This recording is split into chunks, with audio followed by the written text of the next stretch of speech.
Y'all know I love them nerdy references, right? Well, let's go ahead right to one of the greatest writers of all time. I'm not talking about J.R.R. Tolkien. I'm talking about Bilbo and, the wizard behind the madness that helps him out, Gandalf. What advice do they have for us writers and authors as 2024 winds down and 2025 begins? Let's check it. See you in a second.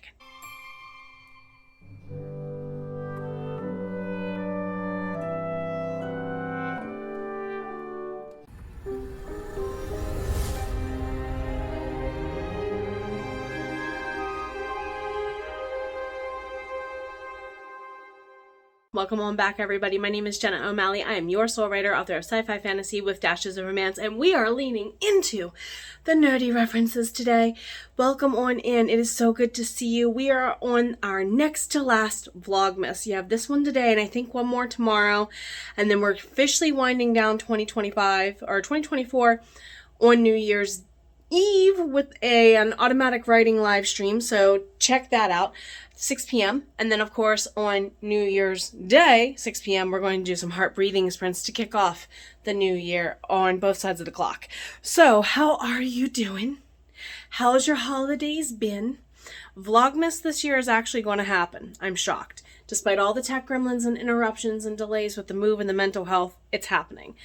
One of the topics I wanted to do was to cover something that I kind of have been nerding out about in my own journaling as of late. Several of you know that the Myrna Annals is comparable to J.R. Ward being the Dungeon Master or Game Master for a tabletop RPG if she had players like George R.R. Martin and J.R.R. Tolkien involved. So let's lean into the Tolkienisms, shall we? First and foremost, we're going to very much focus on a combination of book Bilbo and Gandalf and movie Bilbo and Gandalf, because one kind of influenced the other. And yes, I'm talking about renditions of the Peter Jackson variety movies that are not always accurate.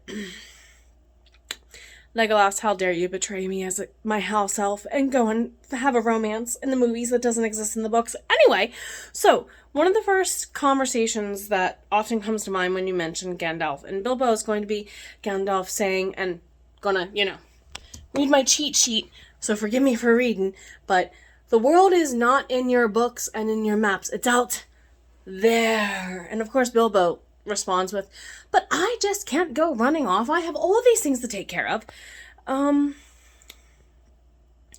The lesson eventually becomes it's dangerous business going outside of your door, Frodo Baggins. Yet, look at the rewards. So, definitely it's a line of let the unknown be what the unknown is. We like to plan a lot, some of us. Virgo. We like to dream a lot. Pisces moon. So we have to make sure that we are also accepting that we are on the roller coaster. We are not always in control of what the roller coaster's up and downs are going to be. So in the coming year, what are ways that you can take care of you to embrace those up and downs and to trust that you've gotten through this before? We're talking about that a lot here lately.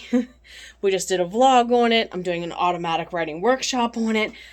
You've had successes up to this point. In my opinion, you wouldn't be here if you didn't.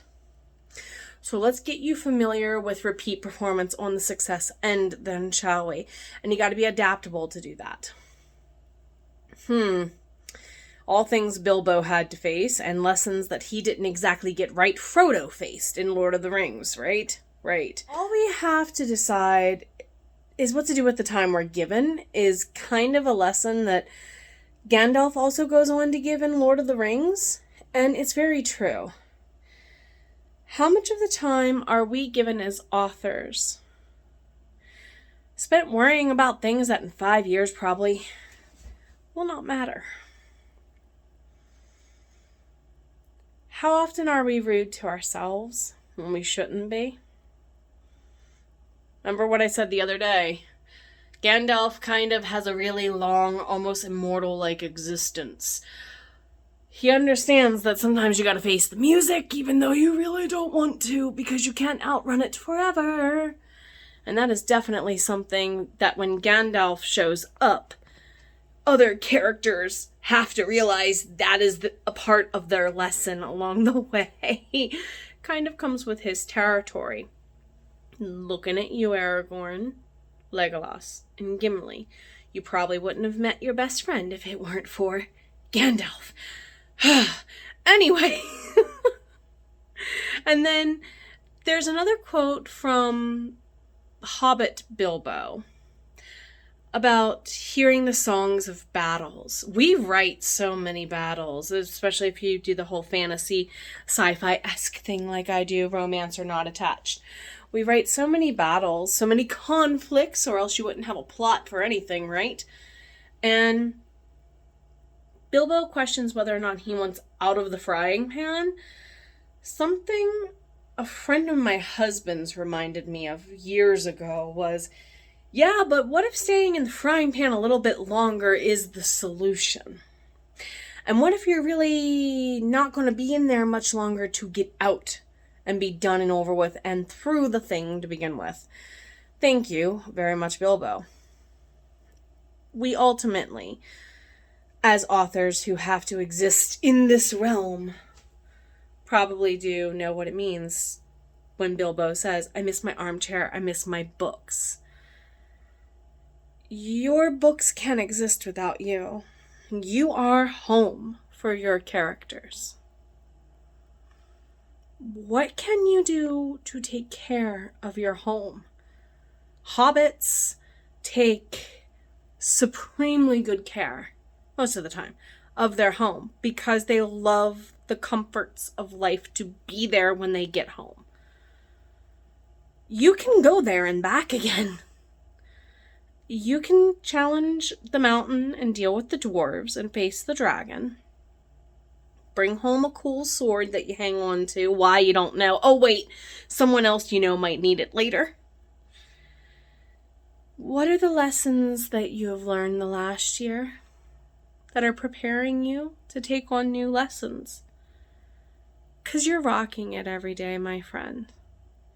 Your books matter. You're their home. So, what kind of magic are you allowing to exist through you?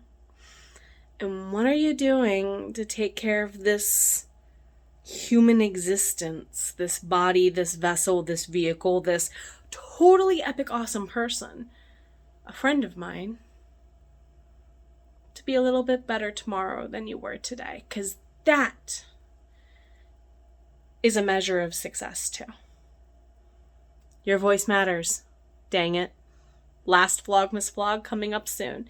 If you want to keep track of all the amazing things I have coming up in 2024, check the description box below and subscribe to my newsletter. On New Year's Day, I have a very detailed, informative Substack newsletter coming out about all these cool events I have going on outside of what you see me doing here. So I could not be doing most of it if it were not for all of you.